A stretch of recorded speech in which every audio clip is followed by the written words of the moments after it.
Perfect. Okay, so I know people are going to be joining in because I got people asking me passcode. They didn't see that, so they'll be hopping in. But I'll go ahead and do an introduction. And all right, so I found Ruby a couple years ago. I think it was like 2018, 2019, and I read Sober Curious, and I absolutely loved it. Fell in love with it. And so when I saw that you were doing this book, I was so excited. And I guess I probably did blow you up about it because, I mean, being a person that doesn't have children, again, like Leslie, I didn't realize I needed it. And I found a lot of insight, and I thank you so much for all the research that you did. So Ruby Warrington, she's an author with over 20 years of experience as a lifestyle journalist and editor. She's also the founder of self-publishing incubator Numinous Books. Am I saying that correctly? And I posted in the chat, we're going to talk about the 5 key insights from her new book that we're discussing today, Women Without Kids, The Revolutionary Rise of an Unsung Sisterhood. So welcome, Ruby, and thank you so much for taking the time to talk to us. Well, thanks for being here, and thanks for reading the book or just being interested in the book. If you haven't already read the book, yeah, it means a lot just to know that people are interested and people are wanting to talk about it. Thank you so much. So I actually got to listen to the 5 key insights today. I was listening to it when I was like researching your bio. And so was this from, can I stop you there? I am actually not seeing them in the chat. Was the 5 key insights from the Big Idea Book Club podcast? Yes. Okay. I loved it. Yeah. I loved it. It was great. So the first one is the motherhood spectrum. So can you give us some insight on that? Yeah, sure.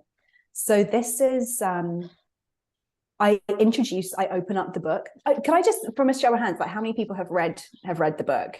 Me. So no one's actually read it. There's, okay. I know. Okay, so Leslie in Texas is yeah. Sorry, I didn't realize it was, I thought it wasn't out yet. So. Oh, okay. That's why I didn't read. I didn't think it was out yet. I've read about the book. So I've read at least one review of it. But I haven't actually read the book. Okay. It just got released back in... Yeah. Well, it was out in the US on March 28th. March 28th. So it's around 6 weeks or so now. It's still very new. And then I've been on the road myself doing a UK launch. I was in Germany for a bit. So yeah, I've been traveling, kind of taking it around. But anyway, so your question, the motherhood spectrum. So this is a concept that I open the book with. And just, I guess, to give you guys a bit of a background then, just of the book itself, Women Without Kids,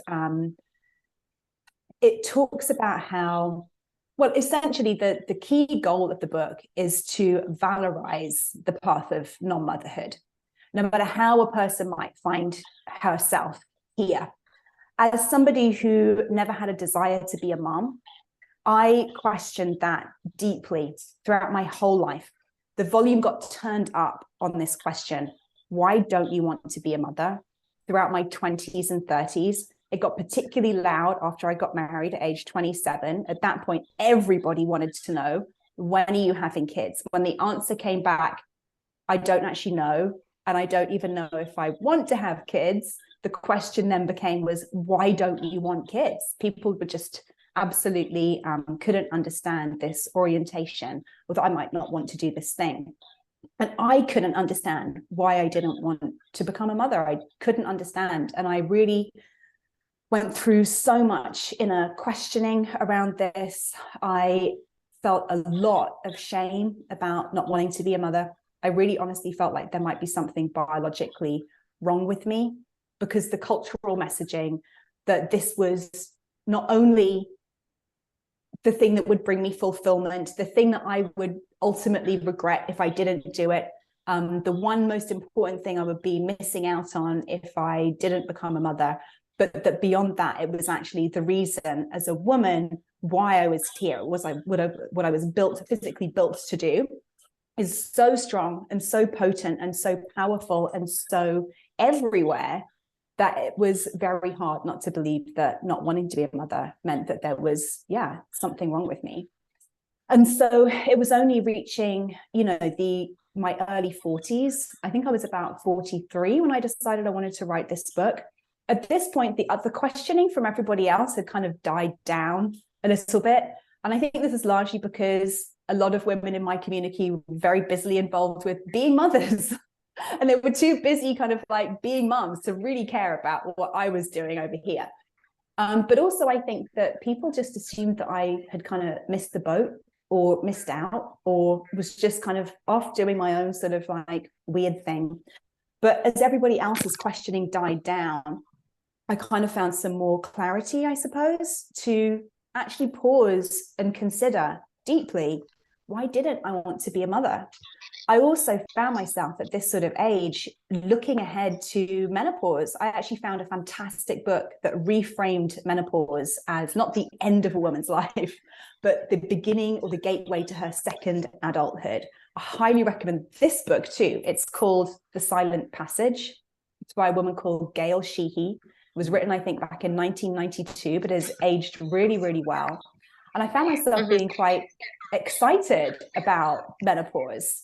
Not necessarily the transition itself, but what might lie on the other side of menopause.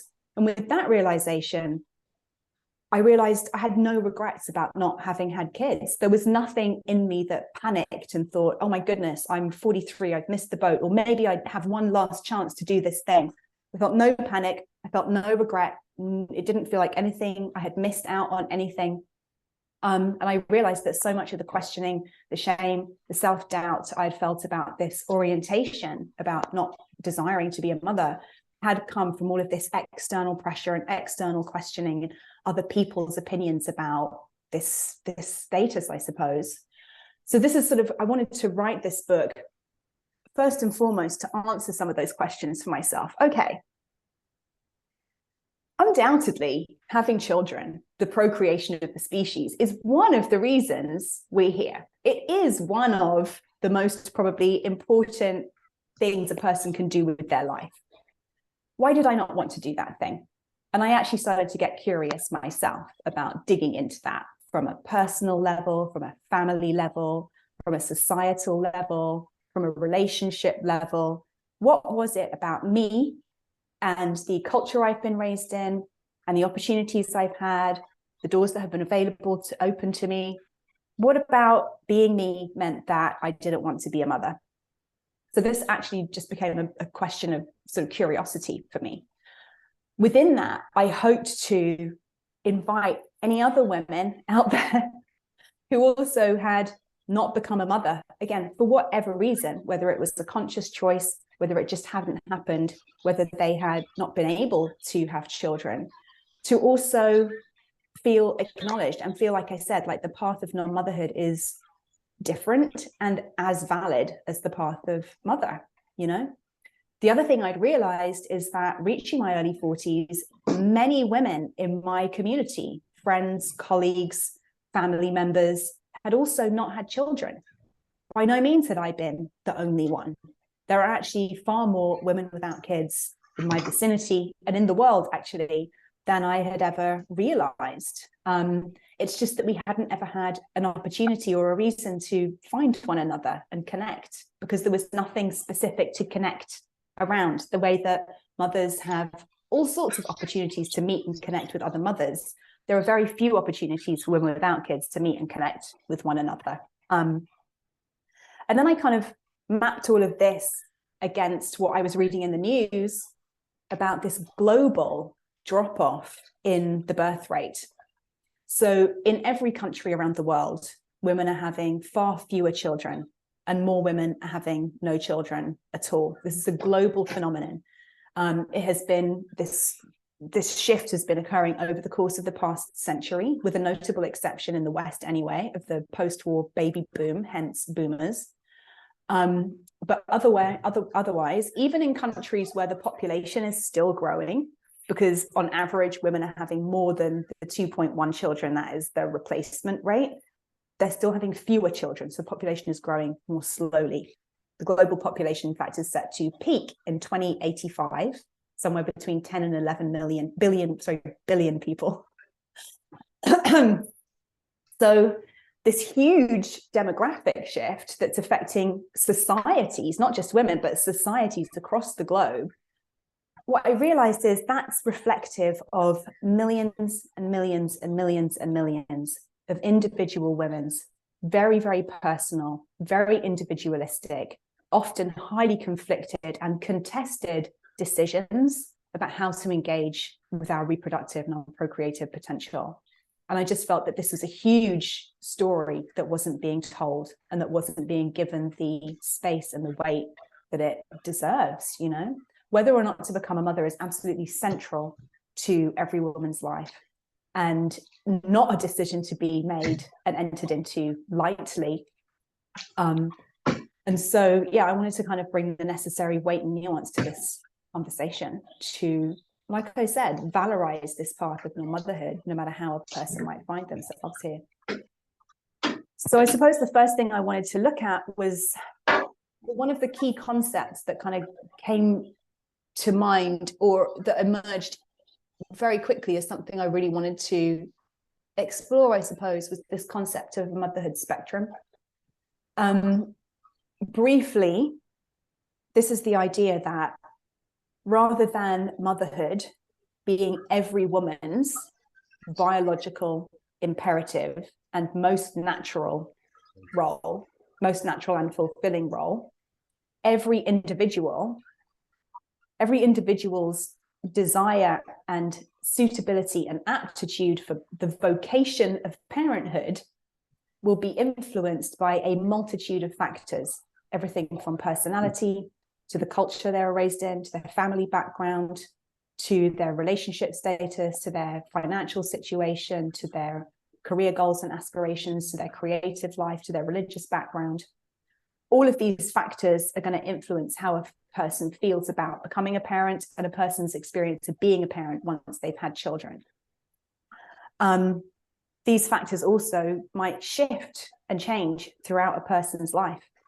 And so, like I said, rather than it being this kind of almost this binary, I definitely want to have children, this is absolutely why I'm here, this is going to be the most fulfilling role of my life, or the I absolutely don't want to have children, I have no desire for it whatsoever, and maybe I'm going to die destitute, unloved and alone.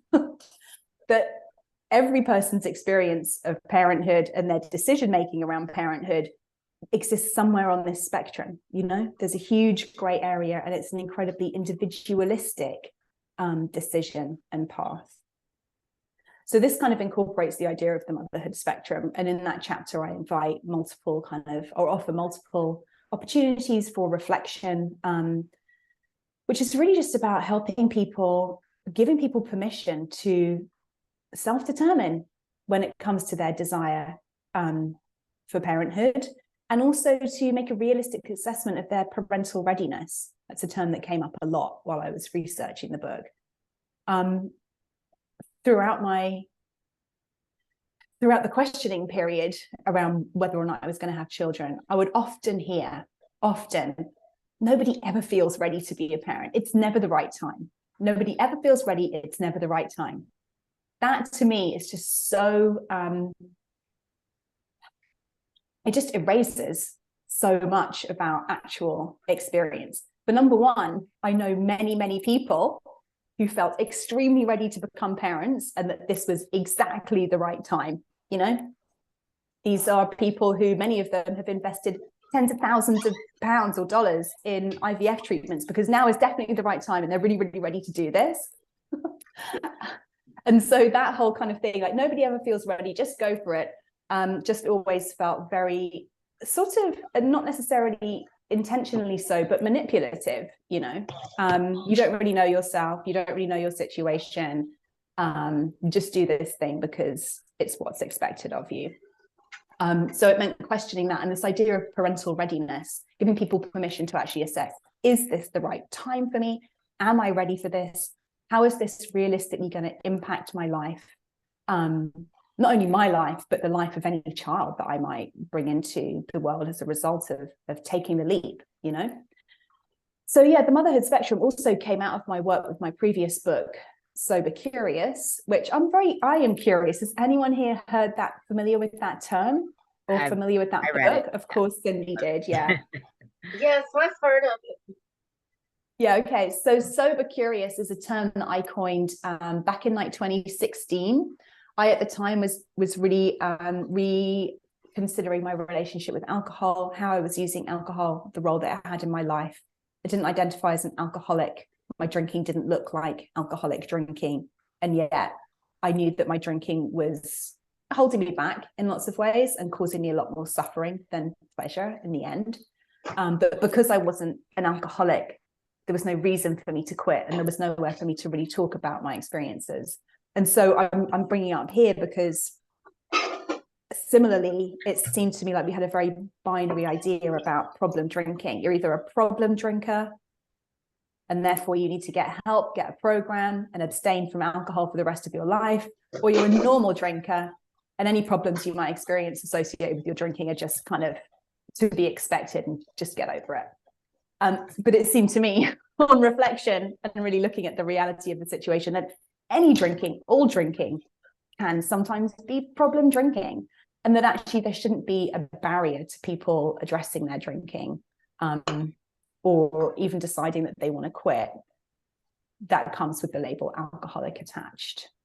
So there again, I was looking at this idea of there being a much more of a spectrum when it comes to problem drinking, and the whole idea of problem drinking being so much more individualistic than this very binary idea. So it was that sort of thinking that I applied to, the decision about whether or not to be a mother with the motherhood spectrum.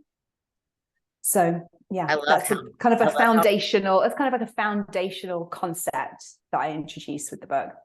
Yeah, I love how both your books have come about your self-questioning on what you have going on in your life. I think that's awesome, and it's really brave of you to share.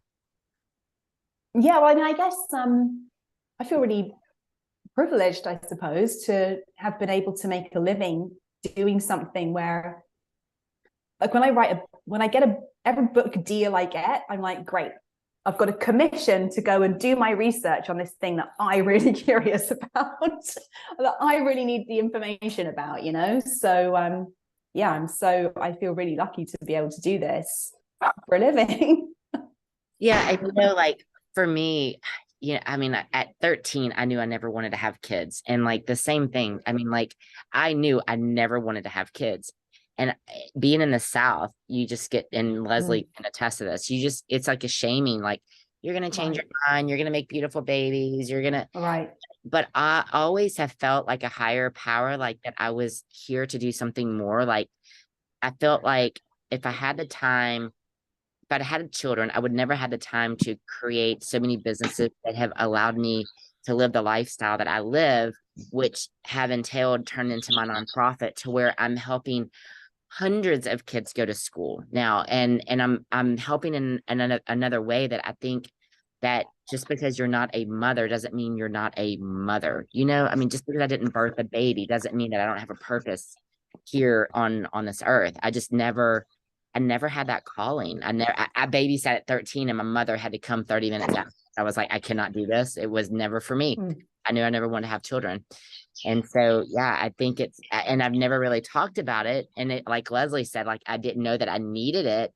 And your book allowed me to see so many things that happened in my childhood that actually, I think I didn't even realize that it probably reflected towards my decision. I had no idea until I read your book. So the second chapter really goes into that, because I couldn't help but wonder, sound like Carrie Bradshaw, I couldn't help but wonder, but it really, I guess in like quitting drinking actually had really helped me get a lot of clarity around my family dysfunction, the specific flavor of my family dysfunction. I'd never felt like particularly close to my mom. And this was just the way it was. Like we never fought, but we just weren't close. Like we just didn't really have a relationship. I'd hear about people having like calling their mom every day, or if they were in trouble, my mom is the first person I'd want to call. Like, honestly, I've never called my mother for advice. And I've done a lot, I suppose. I mean, I moved across an ocean to get a little bit of distance from her, and I kind of laugh. Like, luckily she and I can now laugh about these things, but it had never felt like a big problem because we'd never had a big falling out. But when I removed the alcohol, I was able to acknowledge that there was a lot of just icky feelings whenever I was with my family, whenever I was with my mother, I would just feel these feelings of resentment and anger and frustration, and I didn't really know where they came from.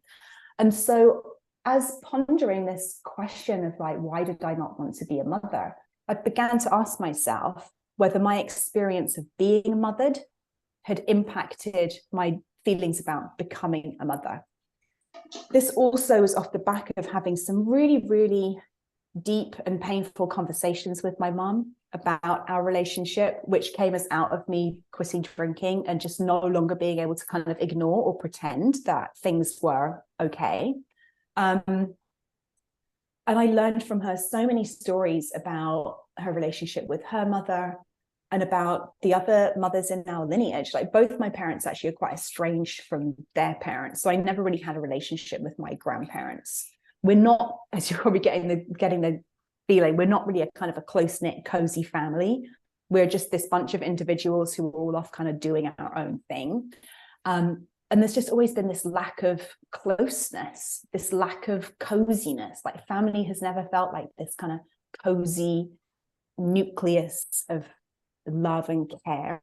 Not that my parents haven't been loving, but I've never felt nourished by their love in a way. And so I began to really wonder whether this had impacted my feelings about becoming a mother. And as part of my research for the book, I produced an online survey that I shared with my social media following, newsletter list, etc. And about 200 people replied, and there were a couple of questions about this. How did your experience of being mothered impact your feelings about becoming a mother? And so many people, I would say at least 80-90% of the people who responded, acknowledged that a difficult relationship with their mother had made them question, do I want to replicate this relationship by producing a child of my own?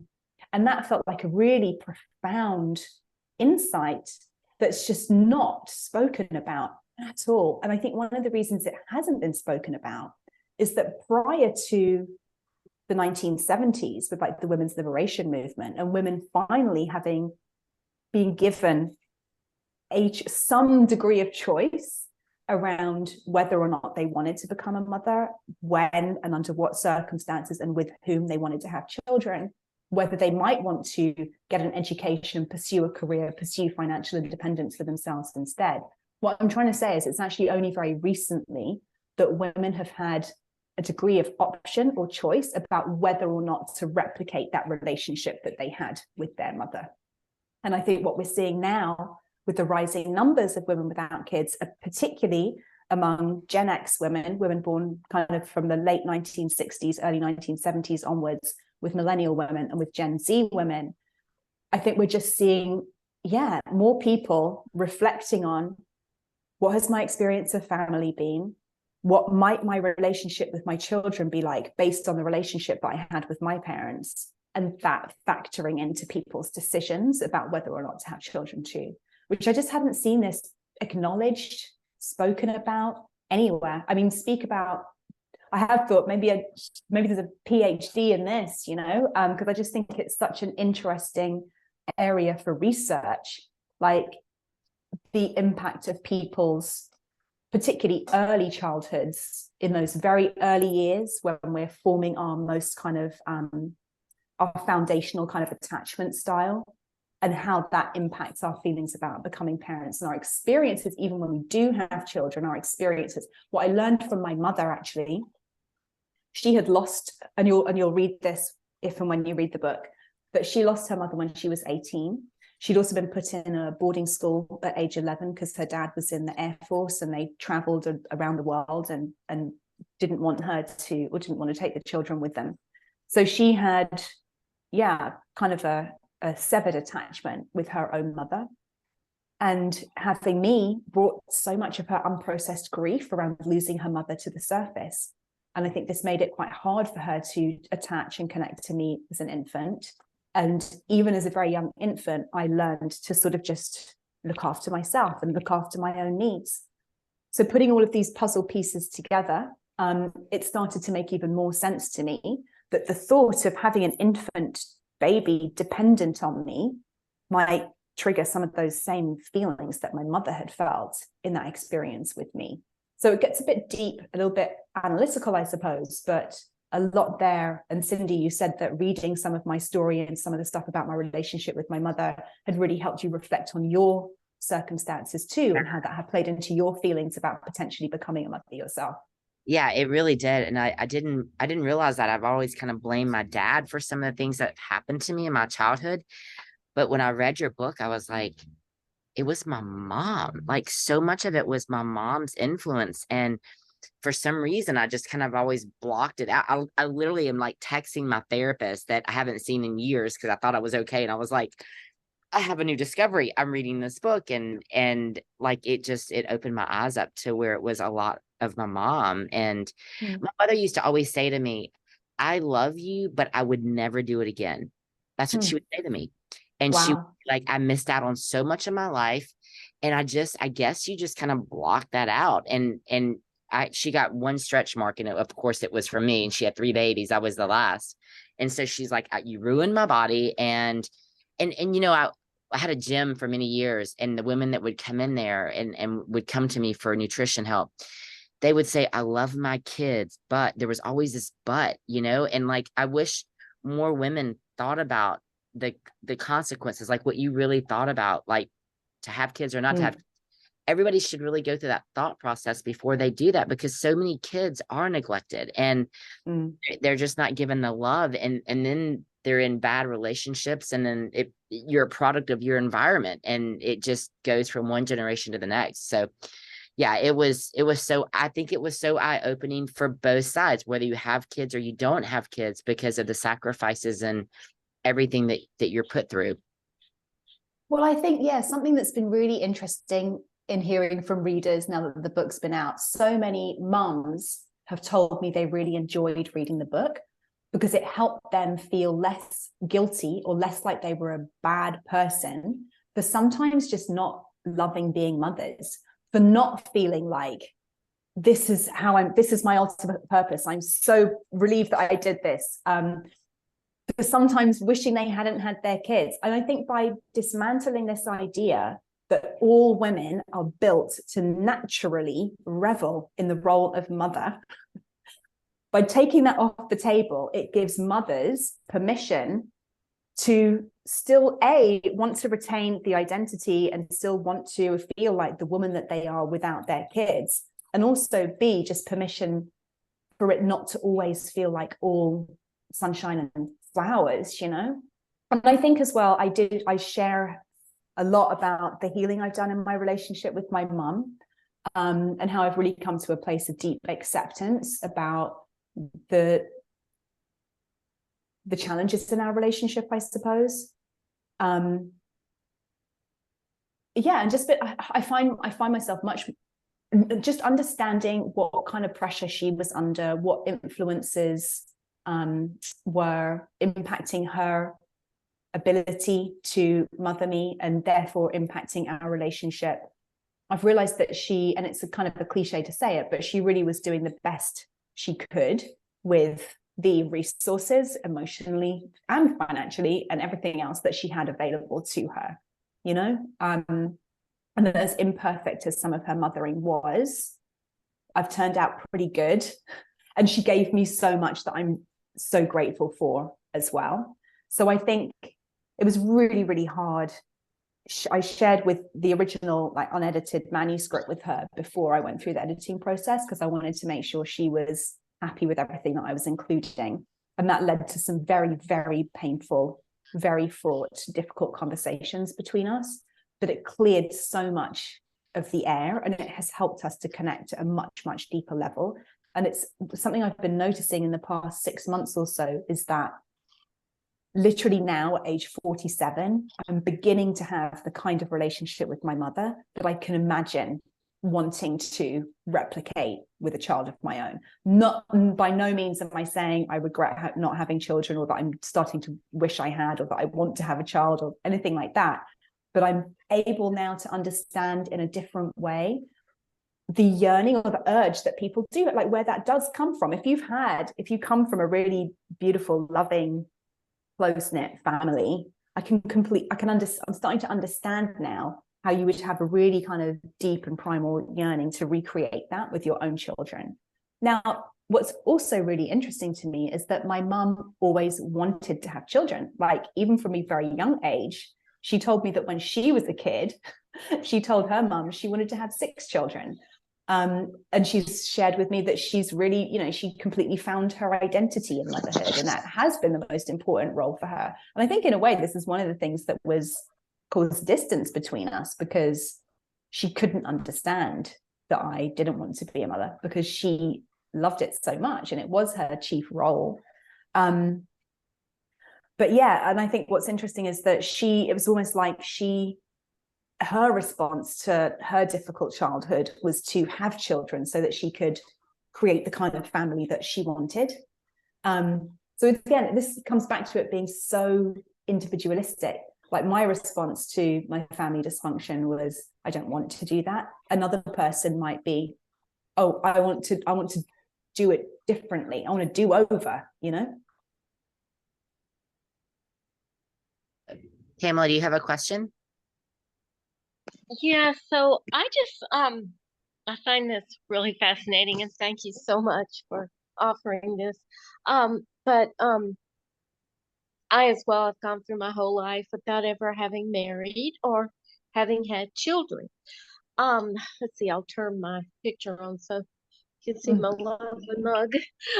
Yes. Anyway, I wanted to hear your comments on what my feeling is as far as why I've never ended up married with children. I really feel like my relationships with men have been less than optimal. And I think that my attitude to getting married and having children, I always looked at it like, well, someday I'm going to meet the right person and we are going to want to make love and make babies. And, you know, I had some relationships on and off, but never one that would have been anything close to what I would have wanted for a husband and father. And so I feel like that has really fed into my decision making, but I don't really feel like it's ever been this like big decision. I just feel like, you know, up to probably like my mid 30s, I was kind of hopeful that maybe I would meet someone, and it wasn't like the goal was going to be to have a child. It was always that I was going to have a good enough relationship that marriage would be the result, and then possibly children. So and then the other thing I wanted to hear your comments on would be, I also feel like, and you do hear this from time to time, that you know, maybe we shouldn't bring children into this world. I do feel like the world that I was born into, while it had some problems, the world is still fairly good. And I don't feel that way anymore. And I feel like it might be really hard to raise a child in this world. Okay, and I'll sign out. Pamela, thank you so much for those reflections. I'm not sure how old you are now, but you sound like a younger millennial. This is what I hear a lot from like 32-year-old women who are like really frustrated with the dating scene and like... Oh, I love that. I'm 67, and so I'm way past it all. But anyway, thank you. But your concerns, and this is what your concerns are, the same concerns as young women now who are very much kind of... Oh, I see.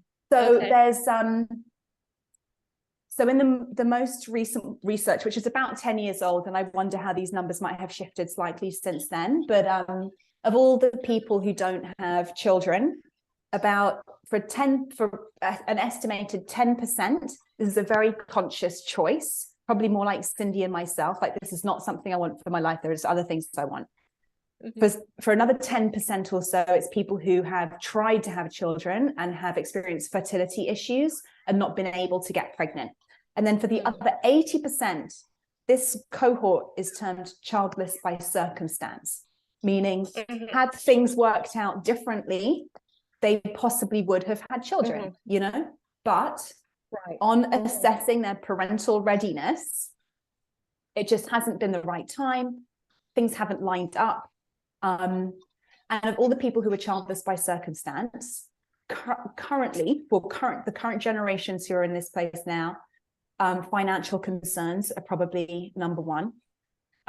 People are very concerned about the cost of raising children, factored into the overall kind of cost of living, which has become something of a crisis even more recently, obviously post-pandemic. People are worried about the impact on their earning capacity, if they're particularly women for whom the gender wage gap is actually a motherhood wage gap, because women without children earn pretty much on a par with men, and in some cases actually earn more than men, where it's working mothers are the ones who are penalized in terms of wages. So that's a very real concern. But then the number two concern is unable to find the right partner. Now, this is for somebody who really wanted to have children. This could be very frustrating. Of course, there now also exists the technology to enable women to have children on their own. And that's something I'm hearing more and more. But again, huge undertaking in terms of finance, in terms of the kind of support structures you might need to have in place. So a whole other situation than as you were kind of framing it, finding someone that you want to form an official partnership with and co-parent with like that.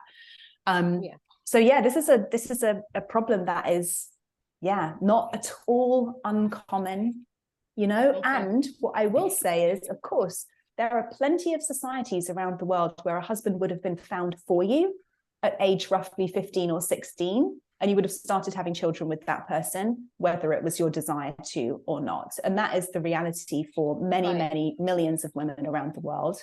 That's, you know, and I make the point in my, but even this was even the case for women going back in not so distant history in terms of our cultures as well. You know, people were married off, and if you couldn't meet a husband would be found for you, and your role would be to bear his children, carry on the family name, and ensure that there were heirs to take over the family business or to inherit the material inheritance that comes with that family name.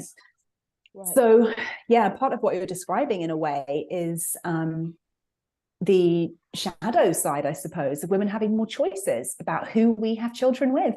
You know, you've got to say to yourself, these are, as you described it, these have been suboptimal relationships. These have been suboptimal father material candidates. And so I am going to choose not to yoke myself for the rest of my life to this person by having a biological child with them. You know, I write in the book about a relationship that I was in from age 16 to 22, my first kind of adult sexual relationship with a very, very domineering and emotionally abusive person, and just feeling so thankful that I didn't accidentally become pregnant with him, because had I had a child with him, I would have been bound to that person for the rest of my life, you know?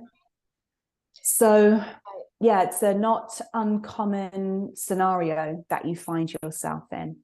And your second question was about what kind of a world are we bringing our children into? This is absolutely a huge concern and question for, in particular, younger generations, women in their 20s who are very concerned about the conversation around climate change. And why is it so seemingly impossible for politicians and governments and industry to align over ways to reduce carbon emissions? It's not taken seriously as a concern. But I have met many women who are extremely concerned. If I have a child now, in 2050, at which point we are told climate collapse is pretty much inevitable, they'll just be starting college. What kind of a life is that for my children? And people feeling a lot of grief around that. But even beyond that, every time I see another school shooting in the news, I think, how can this not be impacting people's decisions about whether or not to have children? Sure. You know, if I'm supposed to be sending my kid to a school where there are armed police on the classroom doors, what kind of a world am I bringing my children into if we can't move in this scenario? So, I think you're absolutely right. These are very real concerns. Right. And I mean, maybe I'm downplaying my mother's my relationship with my mother and my parents. I had a very strict upbringing. I had very strict Presbyterian parents who we had corporal punishment when we were children. Wow. And but I don't think that that is the reason that I didn't want to be a mother, because my older sister, she married and she has a lovely family, two full-grown boys, and she just kind of became the opposite of my mother. And so I think I could have done that as well. So I don't know. It could be that I'm just suppressed. I'm in denial about my mother and my relationship with her. I don't know. But that is something really interesting to think about. Well, yeah, like I said, I think some people do very expressly decide, I'm going to rewrite this story. I'm going to do it differently with my kids. And I think that's really valid. And like I said, I think it's just incredibly individualistic. And who knows, had you met someone that you could see as a co-parent who you wanted to spend your life with and have that kind of life with, maybe things would have been different. But right. Yeah, you might enjoy the Without Children book as well, because it shows incredible examples from history of just what an incredible role and contribution women without children have been able to play in their communities and their families and their places of work, and all the other ways that we can direct our energy and our resources into improving, hopefully contributing to the lives of the children that are in our human family, I suppose. You'll love the research that she did in the book. Like it's so and a lot of it will resonate with you, with your mom, and like I guess I was in denial about my mom as well, and it just opens your eyes up to so many factors that you don't really think about. So I don't want to run out of time. Leslie has a question. Leslie, you still there? Yes. Thank you. Yeah, I just wanted to continue on Pamela's comment with one of the last things. Like I said, I think I'm halfway through the book, and one of the things that resonated with me in terms of why people weren't choosing to have kids in regards to the kind of world that we're living in. I like how you put it, Ruby, and I'm not going to be able to quote it like you said it, but I think the overall idea was that, women who are choosing not to have kids with the world in mind seems to be kind of like pioneering a movement for healing a lot of these problems in the world, where you have, an economic crisis, you've got addiction crisis, you've essentially got lack of love, lack of home stability. And you said something about how, if we maybe had less children or less mouths to feed, we can focus on the ones that we have, bring them up, nurture them, and it's not just the children, it's also the adults, and a lot of the adults, like we're talking about right now, in terms of the types of childhoods or relationships that we've had that factor into our decision making. I think the choice to not have children, to focus on all the other people who are here, and help to redistribute the resources across all areas of the economy, the environment, and everything, is kind of it is a revolution, and we are the pioneers of that healing movement. And so I just wanted to make that comment, that I kind of took that away from what you said. That's one of the last things that I read, and I'm halfway through the book. So I thought that was really powerful. And then the other thing that I wanted to mention or get your comment on, and I don't know if you mentioned this yet,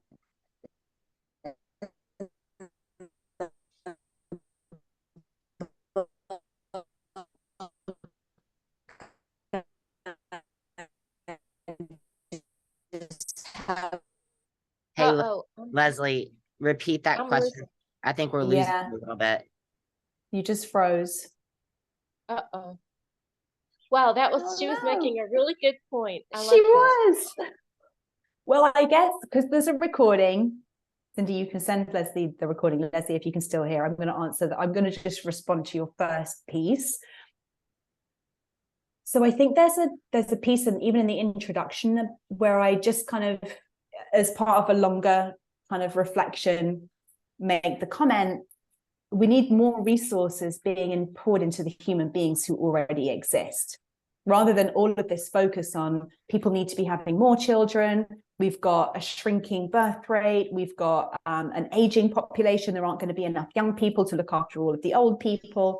The emphasis really needs to be on how are we caretaking, and what kind of a world are we creating for the children who already exist, whether it's in terms of how much time, attention, and finance, love there is to put into the human beings who already exist. And so, hey, Leslie, you're back. But I'm really, really happy that you picked up on that almost as kind of a key theme of the book, because it felt like quite edgy to even speak about choosing not to have children in those terms, and maybe a bit of a big claim in a way to say that women without kids can be pioneers of this kind of thinking, or even this kind of ideology, you know.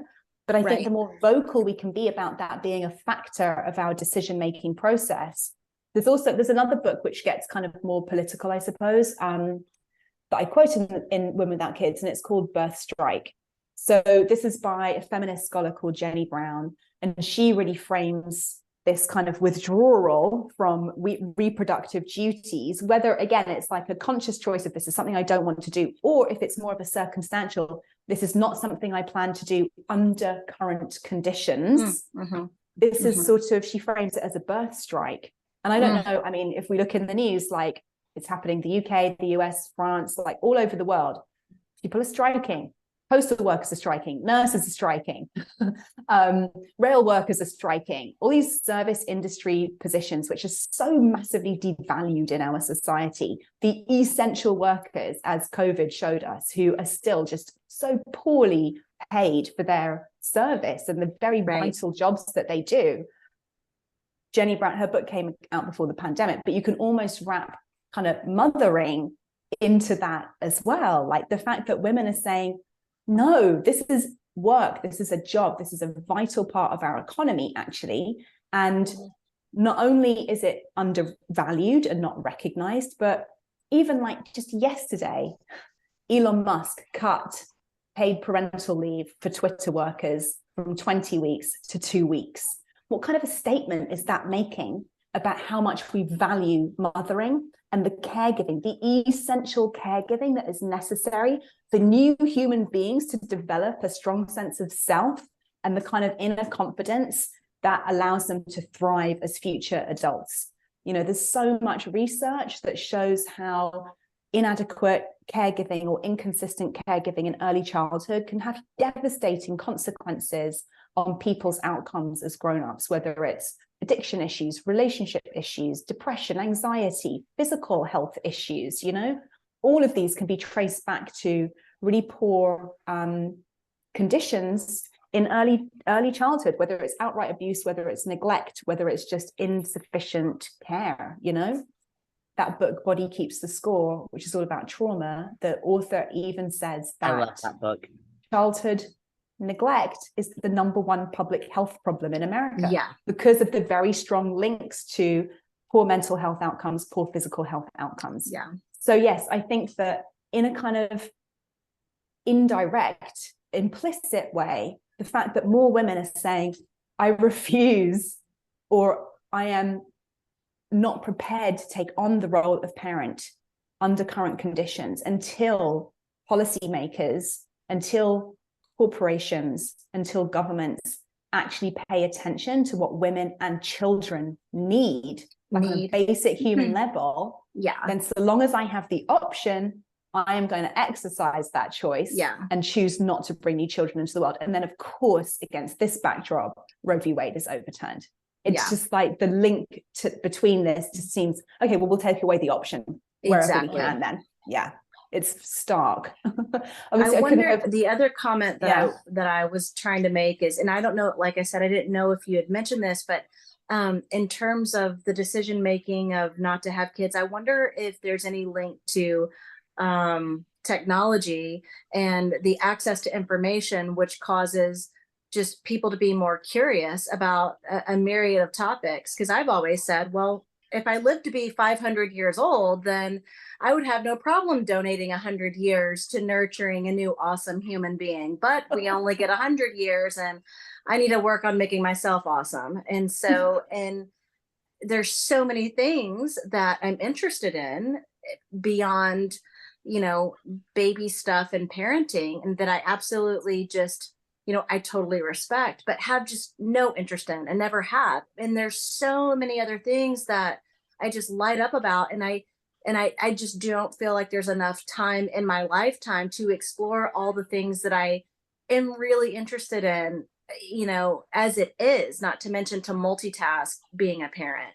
So I didn't know if you had come across any research in terms of the parallel and the rise of technology and information access to the decline of motherhood. Yeah. Well, I definitely talk about, you know, the more choices we have, it's almost like the tyranny of choice, right? So many choices, so little time. Sometimes this is framed as like a detriment to women, particularly by middle-aged white men typically, who want to say, oh, you silly women, you're leaving it too late to have children. Do you not realize you need to do this before you're 35 or it's going to get really hard for you? Well, there's all these other options I now have for how I want to spend my time and what I want to do with my life. Thank you, feminism. Yes, sometimes it means I'm going to miss out and not be able to do it all. But honestly, I'd rather have the options. Thank you. Yeah, thank you. So I do write about this in depth. And I also talk about the concept of acceptance and just accepting that actually in the limited lifespan that we do currently have as human beings, we can't do it all, you know, particularly when we have so many different options. And how wonderful to be able to actually decide how we want to spend our days. How wonderful to be able to get exposed to communities and ideas and avenues that we might not ever have even known existed prior to even things like television. Like television alone opened up the world, international air travel, all of these developments of the mid-20th century, which coincided with the women's liberation movement, with the civil rights movement. This was when all of these new ideas and options started opening up to people. And yeah, what we've seen since that time period is people having fewer children. Because when you have a child, in an ideal world, your role as a parent is going to take up the majority of your time, energy, focus, and attention. That's what your child needs. So yes, if you want to do that, wonderful, do that. And if you are questioning whether you really want to do that, then maybe don't do that, not just for your benefit, but also for the benefit of the potential child that you would bring into the world. So yeah, I think that we're going to continue to see, and this is borne out in cultures and societies all around the world. The more access that women have to education and to opportunities, the fewer children they have. It's just a very simple equation. And some people who are freaking out about, you know, the declining population, largely because they're freaking out about the declining GDP of the economy, would rather that we didn't have these choices. They frame this as a bad thing. And honestly, I'm like, no, this is also what the planet needs, by the way, because overpopulation and certainly overconsumption of Earth's natural resources is a huge issue. We have enough people. What we need is to reorganize societies to better support the people that need it. And as you touched on, start to redistribute the resources that we have available to ensure that as many people as possible get to live just a decent, comfortable life. That is not the case for probably the majority of the global population at this point. So yes, I think that kind of indirectly, women without kids are the walking embodiment of people having choice and agency when it comes to how we want to live our lives. And I think that's one reason we are stigmatized and why people would rather we weren't speaking openly about why we've made these decisions. So yeah. Hey, I know we're like at 6:02. I don't want to take any more of your time. I am so grateful that you came on and joined us today. I've been looking so forward to this. Can you let I'm gonna blast this out, and I got thousands of followers. Let everybody know how they can get your book, and also you're Sober Curious if they're interested as well, and what social media outlets you're on. So I'm pretty much only on Instagram. She doesn't Ruby pay attention Warrington. to Facebook. I don't pay attention to my. There is a Sober Curious Facebook group for anyone who's interested in sober curiosity. It's a anonymous group, fantastically supportive of all sorts of people experimenting with not drinking. So yeah, Sober Curious is my previous book, for anyone who's kind of interested in that. This book, I mean, I hope if my publisher's doing their job, you should be able to get it wherever books are sold. And it's in all formats, not paperback yet, but hardcover, ebook, and there's an audio book read by me. So and there's a great you like to listen to your book, read your books. Can they buy your tote bag online? Oh, not yet. Not yet. I haven't got around to kind of getting that out there, but I love it. There is a tote bag. Yeah. It's a great tote bag. Anybody have any last comments? I've thoroughly enjoyed it so much, and I hope you guys follow her on Instagram. She's always a breath of fresh air, and I absolutely love your work. Well, thanks for having me. Thank you. It's been really nice to see you all. This went really quickly, but thank you so much for coming. Absolutely. And I'll post this. I'll send everybody the link as well. All right. Amazing. Thanks, Ruby. Thanks, everyone. Have a great evening. Have a great evening. Nice to meet all of you. Bye.